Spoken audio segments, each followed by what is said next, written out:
It was one of those nights you never forget, the kind that feels like pure magic. The moment I walked through that door and heard everyone yell surprise, my heart just about burst. Balloons everywhere, fairy lights strung across the ceiling, my favorite people smiling back at me. And right there in the middle was Ryan, holding this gorgeous cake with my name written in gold. I felt so overwhelmed with love, so grateful, thinking, wow, how did I get this lucky? The room buzzed with laughter, hugs, and the kind of joy that wraps around you like a warm blanket. Honestly, it felt like I was living inside a perfect little moment. And then, Ryan introduced me to her. "Emma, this is Vanessa," he said, with that charming smile of his. "She's a friend of ours." I didn't think twice about it. I just smiled, reached out my hand, and welcomed her in like I would with anyone Ryan cared about.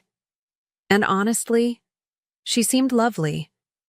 We clicked right away, chatting about the food, laughing over some silly story, even snapping a few photos together like we'd known each other for years.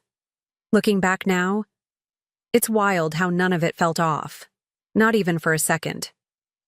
And let me tell you, Vanessa? Oh, she was good, sweet, thoughtful. The kind of woman who notices your dress, refills your wine, and says all the right things to make you feel seen. By the end of the night, I actually caught myself thinking, what a wonderful person. I hope we stay in touch. I had absolutely no clue, none, that the woman smiling next to me, the one hugging me in those photos, wasn't just some guest. She was the woman my husband had been sleeping with behind my back. And she stood there, right in the middle of my birthday. You know what's crazy? Thinking back, there were no red flags. None. Ryan was the perfect husband that night, refilling my glass, checking if I was having fun, whispering how beautiful I looked every chance he got. And Vanessa? Right there in the mix. Laughing with my friends, complimenting my decorations, acting like she genuinely belonged in my life. There wasn't a single crack in their performance. Not one. If anything, I walked around that party feeling like the luckiest woman alive, completely oblivious to the fact that the biggest lie of my life was unfolding right under my nose. At one point, I remember standing there, looking around the room, thinking, wow, I'm so blessed. Everyone I loved was right there. My family, my friends, the man I trusted more than anyone, and her. And that's what haunts me the most when I look back. She wasn't just some stranger lurking in the background. No. She was front and center. She hugged me. She smiled at me. She looked me in the eyes, while knowing exactly what she was doing. And Ryan? He stood by, cool as ever, pretending to be the perfect husband, like this was just another happy chapter in our marriage. I even remember this one moment so clearly. We were taking a group photo. Ryan had his arm around me, and Vanessa was right there on my other side, smiling like she was part of the family. I didn't think twice about it. If anything, I felt grateful that Ryan had friends like her, kind, sweet, thoughtful. God, the irony, the sheer cruelty of it. Standing there, posing for pictures with the two people who were betraying me in ways I couldn't even begin to imagine. Smiling, completely clueless. I remember sitting there later that night, watching Ryan give this sweet little toast. He talked about love, about partnership, about how grateful he was to share his life with me. People clapped. Some even wiped away a tear, and there I was, soaking it all in, believing every single word that came out of his mouth. I looked at him thinking, God, I am so lucky to have a man like this. Meanwhile, sitting just a few feet away was the woman who knew the truth, who knew that every word he was saying was a lie. If you asked me then, I would have told you that night was perfect. I felt loved, celebrated, cherished, surrounded by people who cared about me, or so I thought. There was no doubt in my mind that Ryan was a good man, a loyal husband, the person I had built my life with. And Vanessa? Oh, she was just the sweet friend who somehow made the night even more special. Someone I was actually looking forward to getting to know better. Can you believe that? I welcomed her into my heart, into my home, into my life. But here's the part that still makes my stomach turn. They didn't just betray me. They did it boldly, fearlessly. They stood there, side by side, smiling in my photos, toasting to my life, hugging me like nothing was wrong, like I was the fool at my own party. And the worst part? I had no idea, no clue that the woman shaking my hand was the same woman who had been sharing my husband's bed. Not a clue that this beautiful night, this perfect little celebration, was nothing more than a stage, a show, a beautiful lie. For a few days after the party, I was still floating on that high. You know, that feeling you get when life feels right. I kept scrolling through the photos and videos, smiling at the memories, sending little thank you messages to everyone. And then, something caught my eye. A video one of my friends had taken, just a candid little clip of everyone mingling, laughing. But in the background, there they were, Ryan and Vanessa. And suddenly, something just didn't sit right. I paused the video, watched it again. There was this moment, so small that most people wouldn't even notice, where Ryan brushed her arm. Not accidentally. No. It was subtle, but it lingered. And then, the way they looked at each other.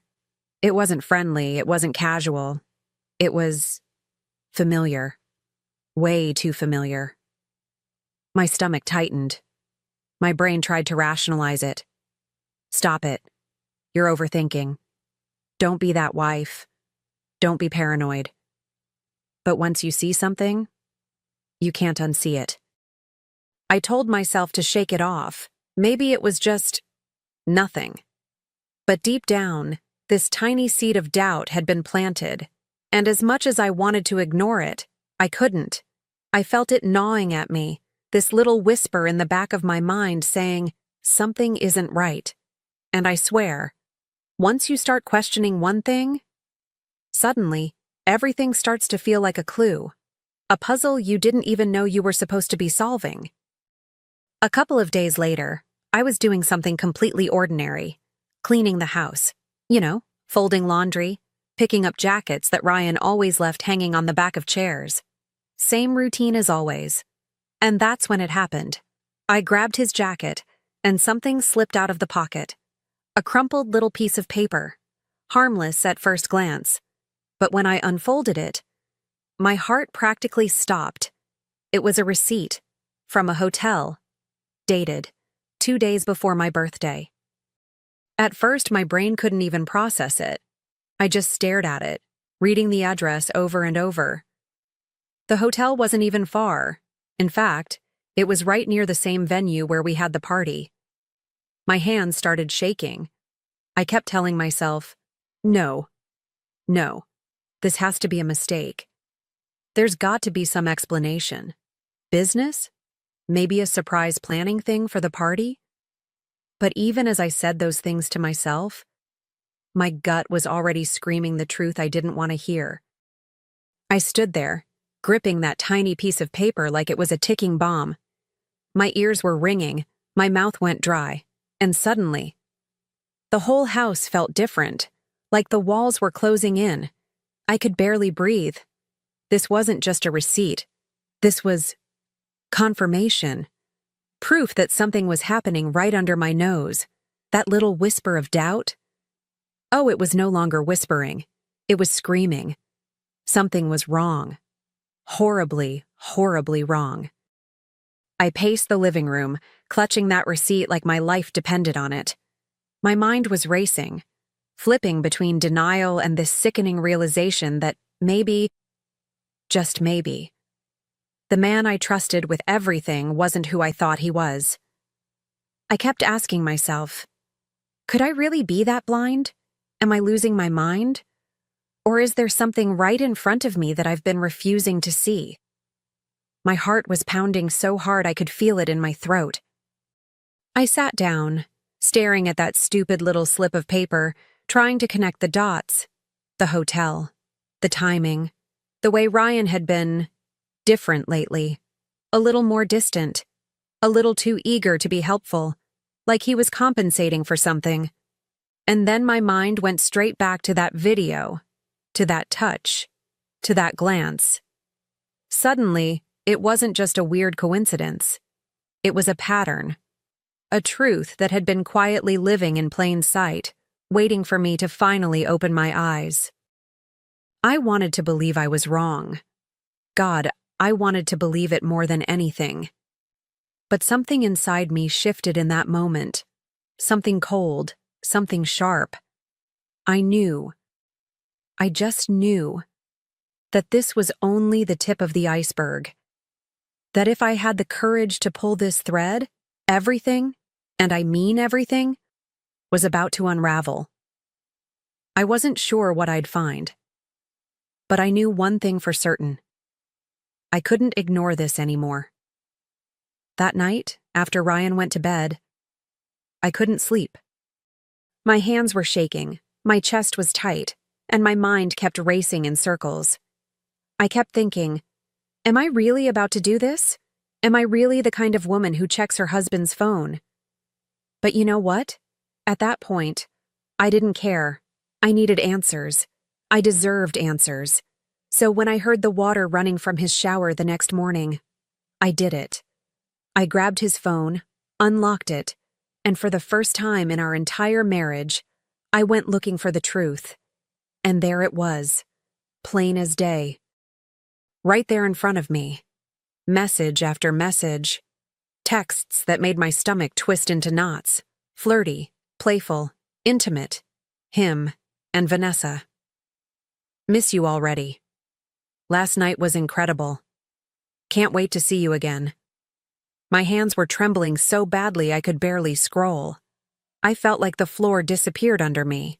Like I was free-falling into this cold, suffocating void I couldn't climb out of.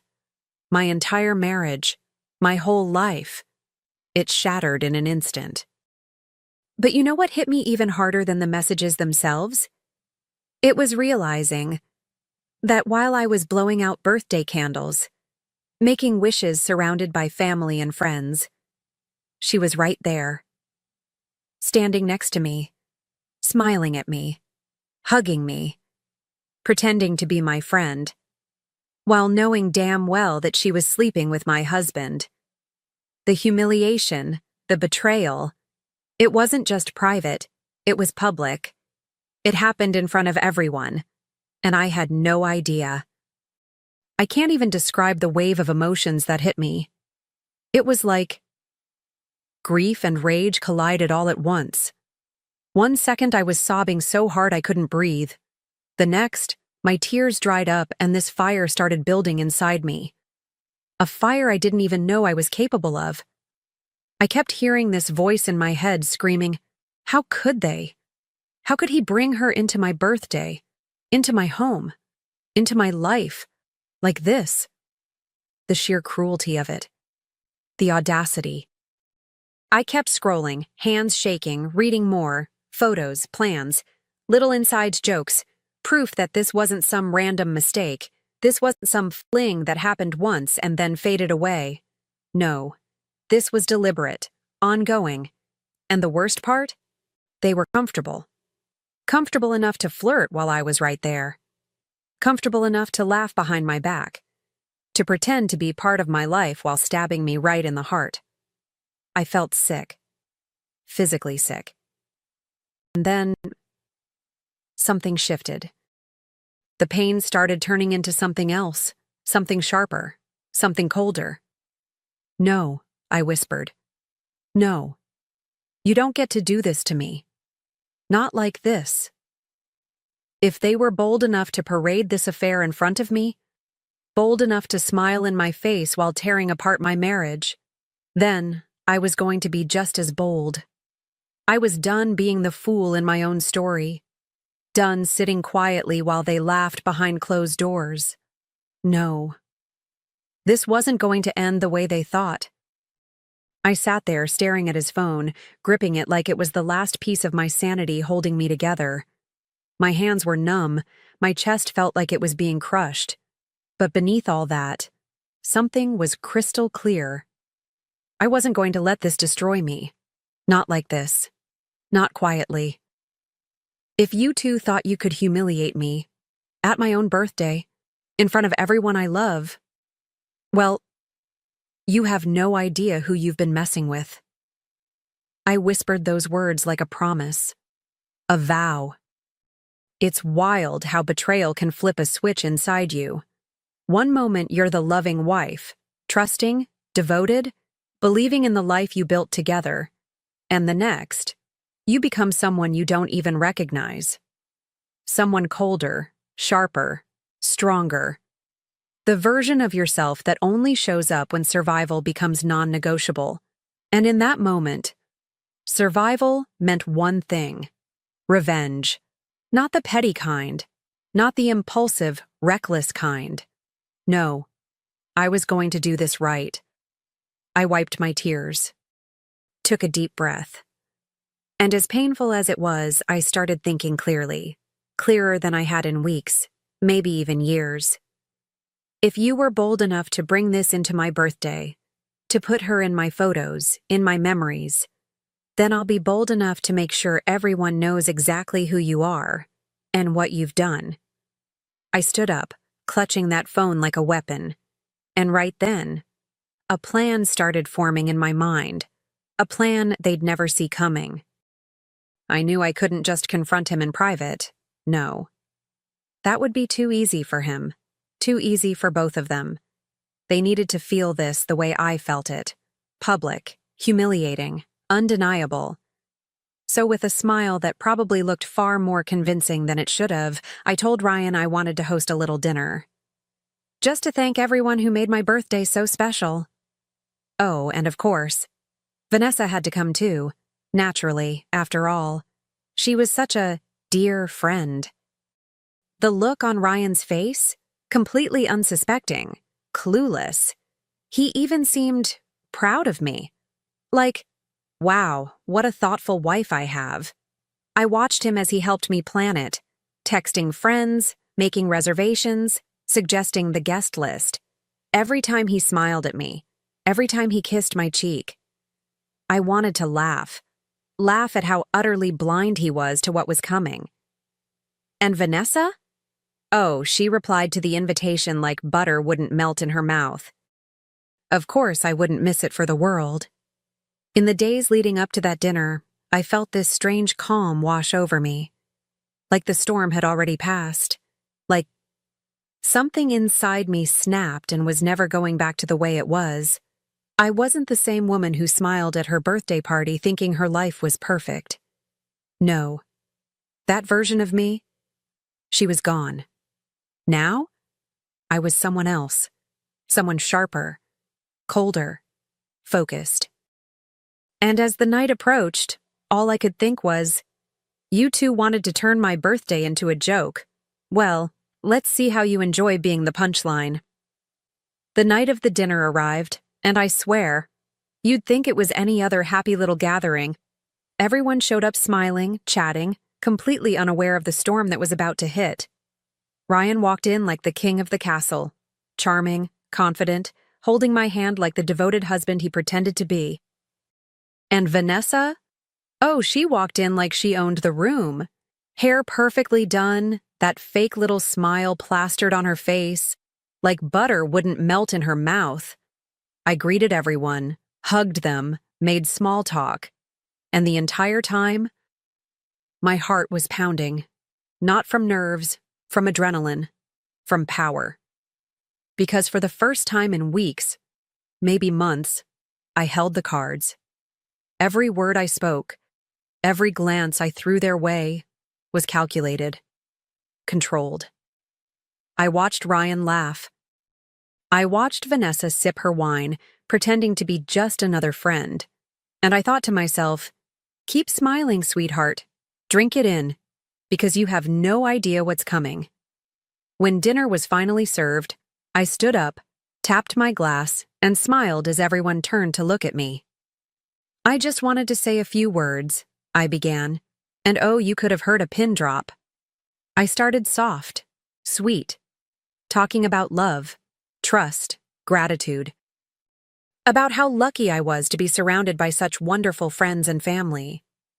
I watched Ryan relax, smiling proudly at me. I saw Vanessa nodding, sipping her wine, completely at ease. And that's when I felt it. That electric, almost delicious moment. The one right before everything comes crashing down. And then I shifted. My smile didn't fade. It just sharpened. And speaking of gratitude, there's someone very special I'd like to thank tonight. I turned, locking eyes with her. Vanessa. Vanessa, thank you. Not just for being here tonight, but for all the quality time you've spent, entertaining my husband when I wasn't around. The silence was instant, suffocating. You could literally feel the air being sucked out of the room. Ryan's face? Oh, it was like watching a man get hit by a freight train. His jaw dropped. His eyes darted around the table like he was searching for an escape hatch that didn't exist. Vanessa? Pale? Frozen? Her hand still gripping her wine glass mid-sip, like if she stayed perfectly still, maybe, just maybe, she'd disappear. But no. There was no disappearing tonight. Not for them. And just when they probably thought, she's bluffing. There's no way. I pulled out my phone, unlocked it, and started reading. Out loud. Message after message. Texts that left no room for doubt. No wiggle room. No explanations. The flirty jokes. The late-night meetups. The photos. The receipts, figuratively and literally. The gasps. The shocked whispers. The looks exchanged around that table. Oh, they were everything. Because at that moment, the truth wasn't just out. It was undeniable. And there was no going back. I didn't stay to watch the aftermath. I didn't need to. I stood there long enough to let it sink in. Long enough to see Ryan's face go ghost white. Long enough to watch Vanessa crumble into a stuttering mess. And then, I grabbed my purse, straightened my shoulders, and walked out of that restaurant with my head held higher than it had ever been. Their chaos, their shame, their panic. Not my problem. Not anymore. The moment I stepped outside, it felt like I could finally breathe again. For the first time in a long, long time, the weight wasn't on me. It was on them.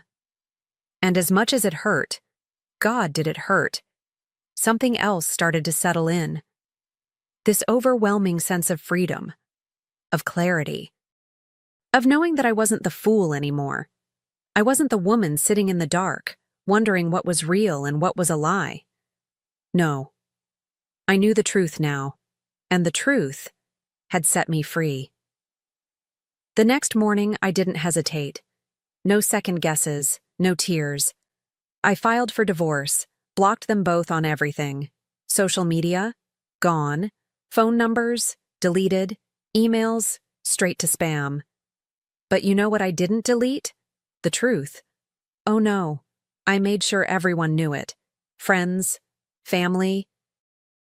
Anyone who might have heard his version of things before he had the chance to spin it? No, he wasn't going to rewrite this story. I was. And you know what surprised me the most? The way people showed up for me. Friends I hadn't spoken to in months started reaching out, checking in, offering support, saying things like, I always knew something felt off about him. My phone didn't stop buzzing. Messages, calls, people telling me how proud they were, how brave I was, how they couldn't believe the audacity, but also how they admired the way I handled it. And for the first time in a long time, I didn't feel small. I didn't feel broken. I felt powerful. Even people I barely knew started whispering about it. Neighbors, acquaintances, people who had been at that dinner, and even some who had just heard about what happened. Did you hear what Emma did? She caught him cheating and exposed him right there, in front of everyone. Oh, the story spread like wildfire. And honestly, I wasn't ashamed of a single second of it. Why should I be? I didn't break anything. I didn't lie. I didn't betray anyone. That was their mess. I just made sure everyone could see it clearly. And Ryan? Oh, he tried. Of course he did. Tried texting me, calling me, leaving these pathetic voicemails filled with half-baked apologies and desperate excuses. It didn't mean anything. I made a mistake. We can fix this. As if. As if you can set fire to someone's life and then act shocked when there's nothing left to save? No. Not this time. Not me. I was done playing the role of the forgiving, understanding wife. That woman? She didn't exist anymore. I swear. There's this moment after the storm where you just breathe, where the silence isn't scary anymore. It's peaceful, liberating. I remember standing in front of my mirror a few days later, just staring at myself, really looking. Not at the broken woman I thought I'd see, but at someone stronger. Someone who survived something designed to shatter her. Someone who refused to let it. I smiled. Not the same smile from before. A different one. One that said, "I'm still standing, and you didn't win." I whispered to my reflection. They showed up to my party thinking they could humiliate me, thinking they could laugh behind my back, but look who's laughing now. And honestly, I meant every word. Because yes, the betrayal hurt. It broke pieces of me I didn't even know could break. But it also woke something up inside me. Something fierce. Something that refuses to ever be small again. They thought they'd crushed me. What they actually did was set me free. And as I walked away from it all, from him, from her, from that entire mess, I realized something that will stay with me for the rest of my life. Sometimes the worst thing someone does to you becomes the best thing that ever happened to you. Because now, I'm not just walking away. I'm walking away, winning, with my head high, with my heart intact, and with the last word. And trust me, the last laugh is mine. Casting a warm golden hue over the family car as it cruised down the highway.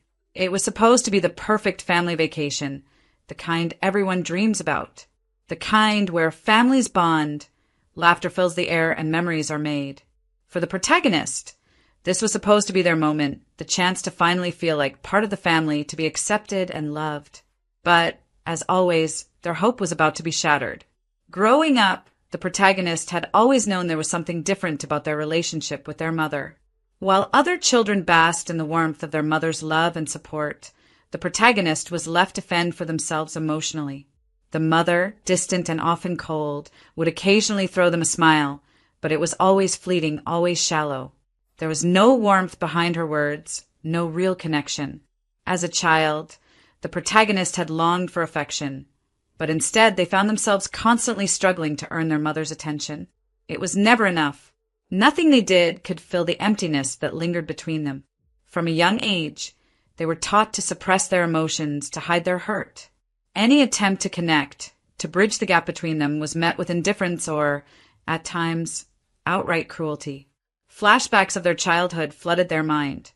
Their mother snapping at them for something trivial, like spilling a drink or forgetting to clean up after themselves.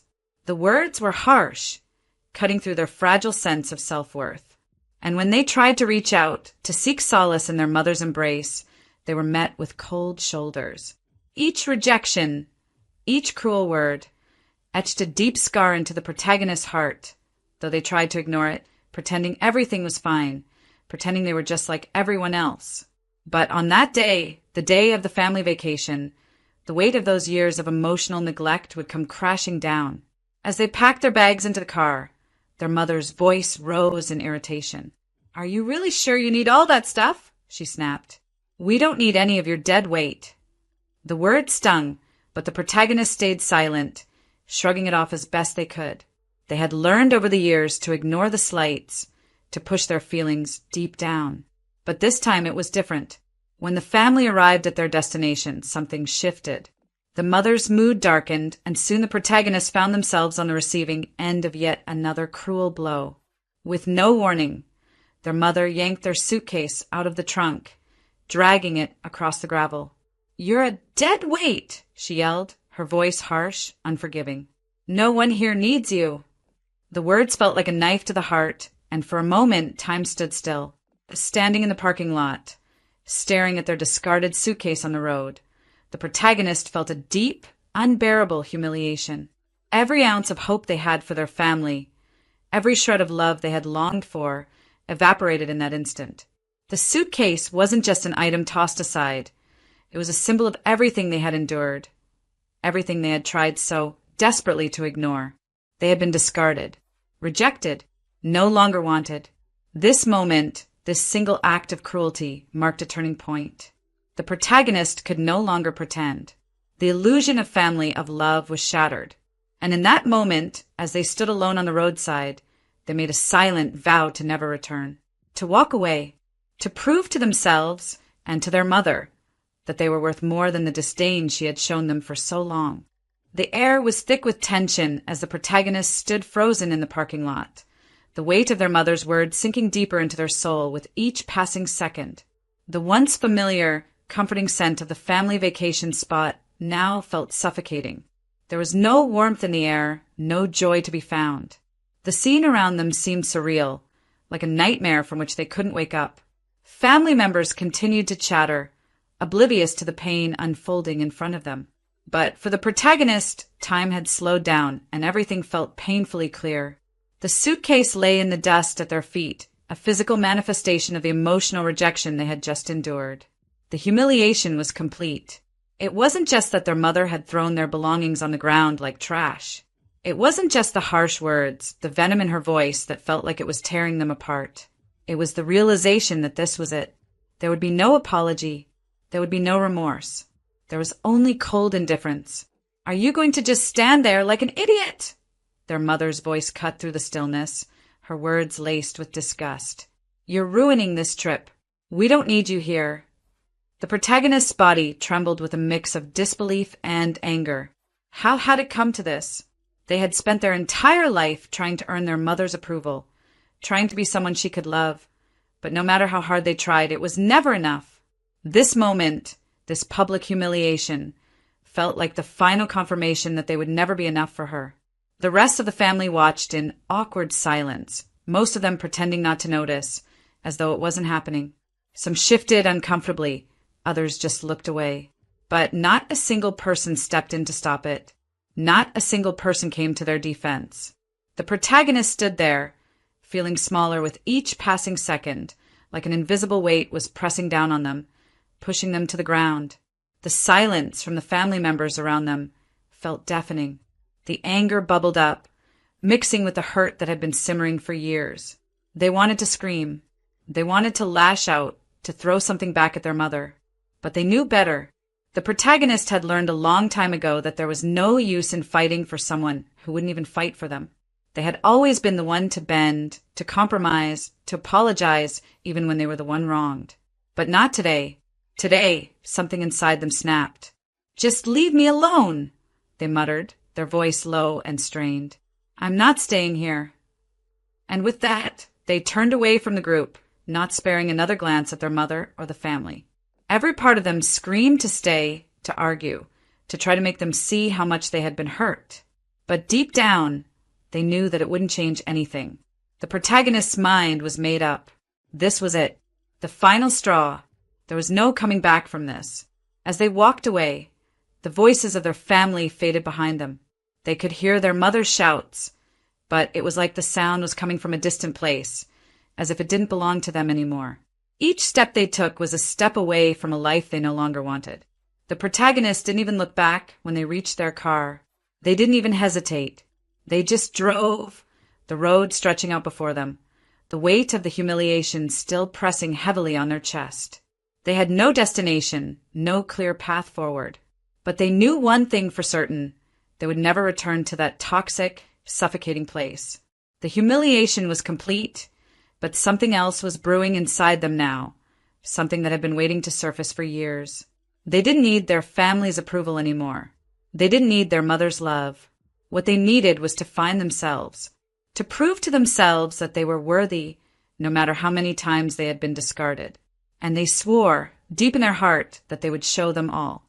The hurt would turn into strength, and the humiliation would become the fire that would drive them to rise above everything they had been told they couldn't do. The days following that vacation were filled with silence, an oppressive, suffocating silence. The protagonist returned home, but the place felt different, as though they had outgrown it. The once familiar surroundings now seemed foreign, even haunting. There was no one to turn to, no family to confide in. The world felt as if it had been drained of all its color, leaving them with nothing but the cold reality of their isolation. For the first time in their life, they found themselves alone, not just physically, but emotionally as well. The anger from the humiliation that had been thrown onto the road began to shift. It was no longer just rage at the mother or the family. It wasn't just about the cruelty that had been inflicted. It was about something deeper, something that the protagonist had never truly understood before, their own sense of self-worth. For so long, they had measured their value by the love and approval of their family, especially their mother. But now, with nothing left but the pain of rejection, they were forced to reckon with the fact that they had never truly known who they were outside of their family's judgment. Days turned into weeks, and the protagonist found solace in solitude. They spent time reflecting on their childhood, piecing together the moments that had shaped their sense of inadequacy. There were times when the past felt like a weight they couldn't shake off. But slowly, through the quiet moments, they began to understand something crucial. They had been seeking validation from the wrong places, looking for love in the places that could never give it to them. They had been searching for something from their mother that she would never be able to offer. The first small step towards healing came when they realized they didn't need anyone else's approval to be worthy. They began to focus on themselves, on their own growth. It wasn't about proving their mother or the family wrong anymore. It was about proving something to themselves. For the first time in their life, they started to make decisions based on their own desires and needs. They set goals, not because others expected them to, but because they wanted to create a life that felt true to who they were. The journey wasn't easy. It was filled with moments of doubt, times when the protagonist felt as though the weight of their past was too much to overcome. But each time they stumbled, they picked themselves up with a new sense of resolve. Slowly, they began to see the fruits of their labor. They found themselves excelling in their career, discovering a passion for work they had never known. The world around them started to come into focus, and they realized that they were capable of more than they had ever given themselves credit for. They had always been strong, but now they had a strength that wasn't tied to anyone else's approval. The world was no longer a place where they felt invisible, where their worth was determined by someone else. They were beginning to build something of their own, not from the expectations of others, but from the quiet resolve that had been growing inside them.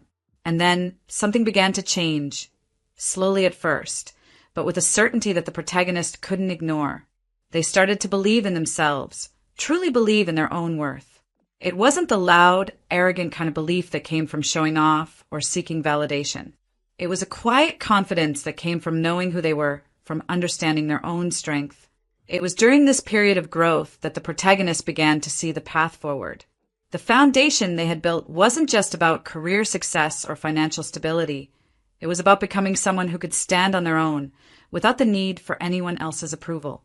The pain of the past was still there, lingering in the background, but it no longer had control over them. Instead, it had become a part of their story, one that they had learned to accept and even use as fuel for their own transformation. With each passing day, the protagonist grew stronger, more focused, and more determined. They were no longer the person who had been humiliated on the side of the road. They were someone new, someone who was ready to take on the world. And in the quiet moments of reflection, the protagonist realized that this journey, this transformation, had been the greatest revenge of all. It wasn't about proving anyone wrong anymore. It was about proving to themselves that they were worth more than the treatment they had endured. The journey had just begun, and the future was theirs to create. As the months turned into years, the protagonist's life began to take a shape they had never imagined possible. The journey from humiliation to success was not a smooth one, but with every obstacle, they found a deeper resolve to push forward.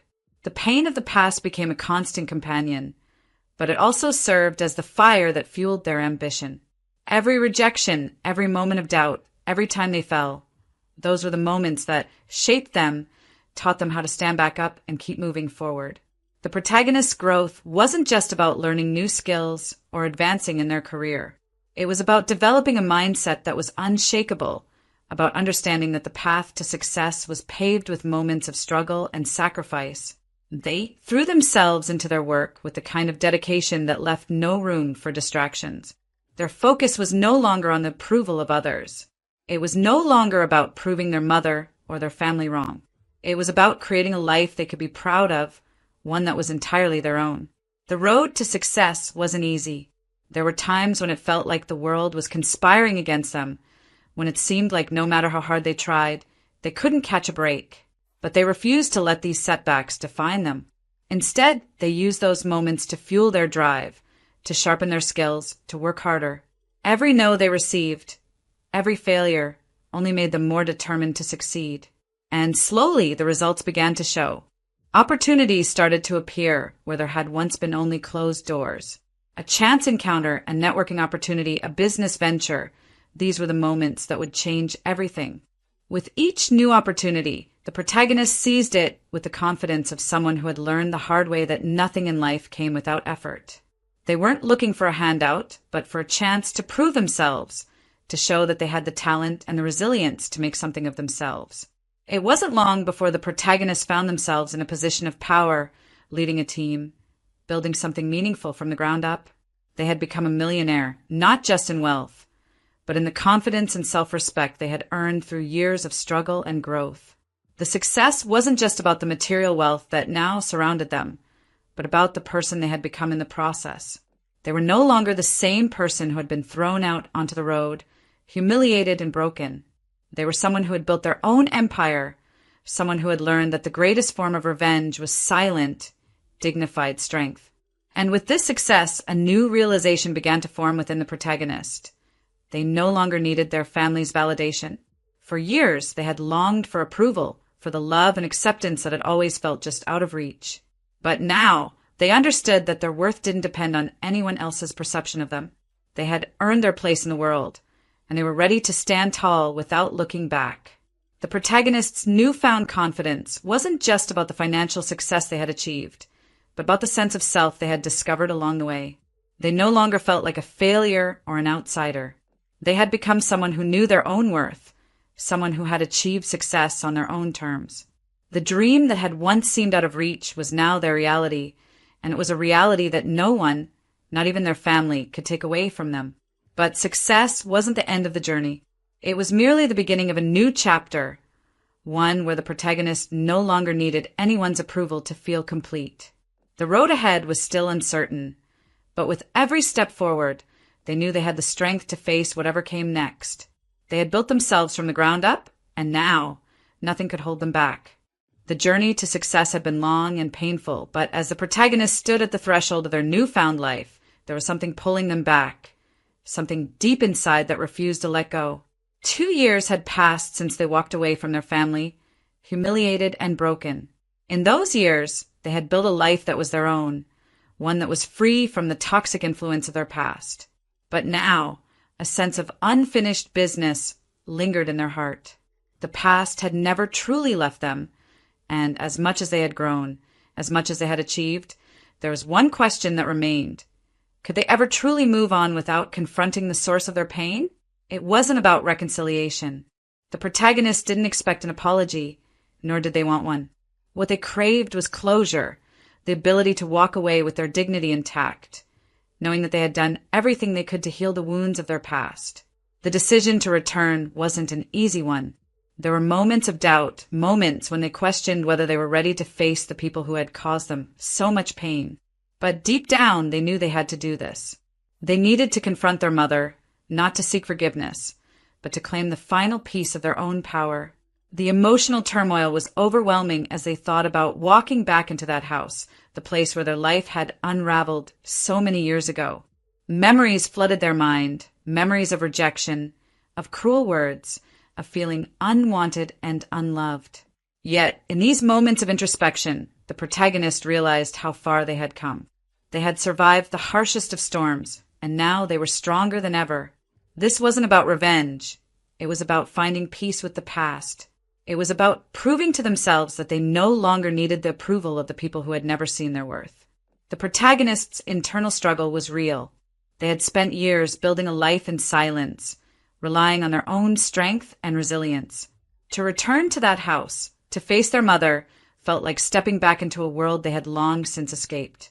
Yet, the pull of closure was undeniable. They could no longer carry the weight of this unfinished chapter in their life. As they sat in their car, staring at the familiar house that had once been their home, a mixture of emotions flooded them. Fear, anger, sadness, and yet something else. A sense of calm. For the first time in years, they felt ready. Ready to face the past. Ready to let go of the hurt that had kept them chained for so long. This moment wasn't about making their mother feel bad. It wasn't about extracting some kind of revenge that would give them temporary satisfaction. It was about walking back into that house with the knowledge that they had made it on their own. They were no longer the person they had once been. They were a different person now, stronger and more at peace with themselves. As they turned off the engine and stepped out of the car, the protagonist knew that no matter what happened inside that house, they had already won. They had found the strength to walk away, and now they were finding the strength to return, not for the family they once knew, but for the person they had become. With every step they took toward that front door, they were one step closer to releasing the last remnants of the past that had held them captive for so long. The door creaked as the protagonist stepped into the old house. It was eerily familiar, yet everything had changed. The same smell of pine wood and old furniture, the same wallpaper that had witnessed countless moments of both love and neglect. But now, standing in the doorway, the protagonist felt a strange sense of peace, the kind that only comes when you know you've outgrown the space that once defined you. Inside, their mother was sitting on the couch, her eyes wide in surprise as she looked up. She hadn't expected anyone, especially not the child she had discarded so carelessly. For a moment, the room was silent. The air was thick with tension, a sense of inevitability hanging in the space between them. The protagonist could feel the weight of the years that had passed, the years of pain and resentment pressing down on them. But they didn't flinch. This wasn't about anger. This wasn't about humiliation. This was about closure. With a steady hand, the protagonist reached into their jacket and pulled out the contract. Proof of the success they had built on their own. Proof of the life they had created. Their mother's eyes narrowed as she saw it, her confusion turning to a flicker of fear. The protagonist didn't say anything at first. They simply held up the contract and placed it on the table between them. The silence stretched out, heavy with the unspoken words that had never been said. Then, calmly, almost too calmly, the protagonist spoke. "Now, this place is mine. You have 48 hours to leave." The words were soft, measured, but the weight of them hit harder than any shout could. It was a statement, not a threat. A fact, not a request. Their mother's face drained of color as she processed what was happening. The disbelief in her eyes was palpable, the shock evident. She had never expected this. She had never imagined that the child she had dismissed, the child she had cast aside so easily, would come back in such a way, powerful, confident, and in control. The protagonist didn't wait for a response. There was no need for words, no need to justify the decision. The truth was in their actions. As they turned to leave, they couldn't help but feel a deep sense of satisfaction, not because of what they had done, but because they had done it with grace, dignity, and strength. They had won, and it was in the silence that they felt their victory. The days that followed the confrontation felt surreal to the protagonist. Walking away from that moment, they didn't feel the rush of triumph or the pleasure of revenge that most might expect in such situations. Instead, there was a calmness, a profound silence that settled deep inside them. It wasn't the satisfaction of seeing their mother's shock and confusion, nor the thrill of having the power to make a decision that they could have only dreamed of in the past. It was something more substantial. The realization that they had finally severed the chains that had bound them to a past filled with emotional manipulation, neglect, and rejection. As the 48 hours passed, the protagonist reflected on the years spent in the shadow of their mother's cruelty. There had been so many moments in their life when they had craved her approval, her love. For so long, they had believed that somehow, somewhere, there had to be a way to win her over, to be the child she wanted them to be, to earn their place in a family that had always made them feel like an outsider. The weight of her words, the sting of her rejection, had never fully left them. But now, after all the growth, after the years of struggle and hardship, they saw things differently. The protagonist could finally see the truth in the situation. Their mother's rejection had nothing to do with them. It wasn't about their worth, their potential, or their abilities. It had always been about her own insecurities, her need to control, and her refusal to acknowledge anyone who didn't fit into her narrow view of the world. The protagonist had spent too many years allowing her to dictate their sense of self-worth. But they had grown beyond that. They had found their own value. As the final hours of the 48-hour deadline ticked away, the protagonist felt an overwhelming sense of peace. They had done what was necessary, not for the sake of revenge, but for closure, for healing, and for personal growth. It wasn't about punishing their mother. It was about reclaiming their own life. The house that once symbolized rejection now symbolized freedom. The protagonist had become the person they had always been meant to be, someone strong, independent, and capable of moving on, no matter what the past had thrown at them. The emotional weight that had once been so heavy now felt like a distant memory, a fading echo of a time when the protagonist believed they were powerless. The scars of their childhood, the pain of abandonment, were still there, but they were no longer the defining parts of their story. They had rewritten their narrative. They had learned the most important lesson of all. The only validation they needed was their own.